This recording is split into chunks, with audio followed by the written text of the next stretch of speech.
যায়নি। 2018 সালে দিনের পর রাতে নিয়েছে। 2024 সালে কোনো লোকজন ছিল না ভোট কেন্দ্রে, শুধু কাগজে কলমে তারা ভোটার লিখে পাশ করেছে।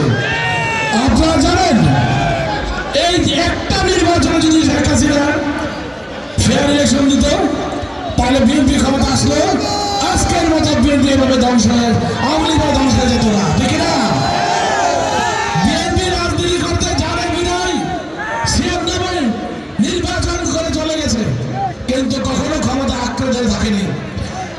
আজকে এই তিনটা নির্বাচন আঁকড়ে ধরে থাকে শেখ হাসিনা 2041 সাল পর্যন্ত থাকতে গিয়ে থাকার পরিকল্পনা করে মামলা হামলা হত্যা গুম খুন নিপীড়ন নির্যাতন করে এই বাংলার বুকে তারা যে নরহত্যা চালিয়েছিল সেই নরহত্যার জন্য তাদেরকে আজকে দেশ থেকে পালাতে বাধ্য হয়েছে।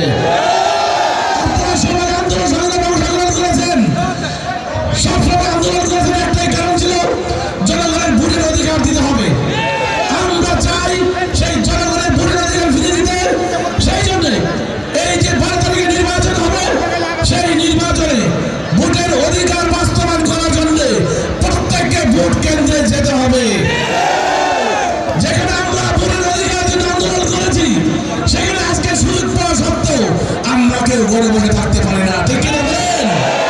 তারেক রহমান সাহেব বলেছেন তাহাজ্জুদের নামাজ পড়ে ফজর নামাজ ভোরের সেন্টারের সামনে গিয়ে পড়বেন, লাইন ধরে দাঁড়িয়ে থাকবেন।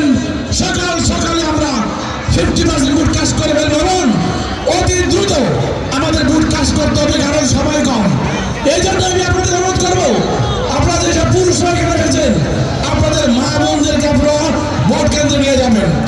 এই জিনিসটা এই সুযোগটা কখনো আপনারা হাতছাড়া করবেন না, কারণ 17 বছরে যে সুযোগ পাননি আজকে সেই সুযোগটা এসেছে, সেই সুযোগটা আপনারা কাজে লাগাবেন। আমি আপনাদের একটা কথা বলতে চাই, আর যে কয়েকটা দিন আছে সেই কয়েকটা দিন আসলে আমরা সবাই বাড়ি বাড়ি গিয়ে গিয়ে সবাইকে উৎসাহিত করি। আপনারা অনেক পরিশ্রম করেছেন, আপনারা গ্রুপে গ্রুপে করে বাড়ি বাড়ি গিয়ে কাজ করেছেন, বিদায় আজকের এত সুন্দর একটা সমাগম হয়েছে। আজকের এই সমাগম বিশাল সমাগম যে একটা বিশাল সমুদ্রে পরিণত হবে এটা আমার কল্পনার বাইরে ছিল, আমি বুঝতে পারি না। কিন্তু গতকাল যখন আমি রাত 3টায় প্রোগ্রাম করে ভেবে আসি, প্রতিদিন 14টা 15টা পথসভা করি, আস্তে আস্তে পথসভা করতে করতে যখন দেখি আমাদের জনপ্রিয়তার আস্তে আস্তে বাড়তে বাড়তে দ্বন্দ্ব হচ্ছে, তখন পর ধান পেয়েছিল আজকে হয়তো না সিরাজগঞ্জ স্কুলের মাঠে একটা বিশাল জনসমুদ্র তৈরি হবে। সেই আশ্বাস নিয়ে আপনাদের কাছে আজকে সেই সুন্দর সমর্থন পেয়েছি, আপনাদেরকে অসংখ্য ধন্যবাদ। আপনারা প্রত্যেকে যার যার অবস্থা থেকে কাজ করবেন, প্রত্যেকে ভাইবোনদেরকে নিয়ে আসবেন এবং একটা দিন পরিশ্রম করবেন। আর আমি 5টা বছর আপনাদের পিছনে সময় দেবো ইনশাআল্লাহ।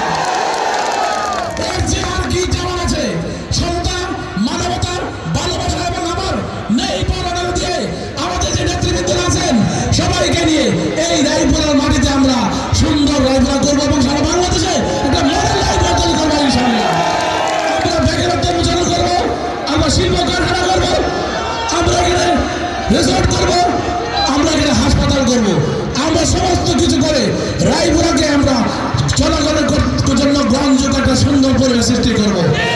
আপনারা জানেন এই রায়পুরার ভিতরে একটা ভালো হাসপাতাল নাই, এখান থেকে কেউ সুস্থ হলে নরসিংদী গেলে আমরা ভালো চিকিৎসা করতে পারি না, দৌড়ে যেতে হয় ঢাকায়।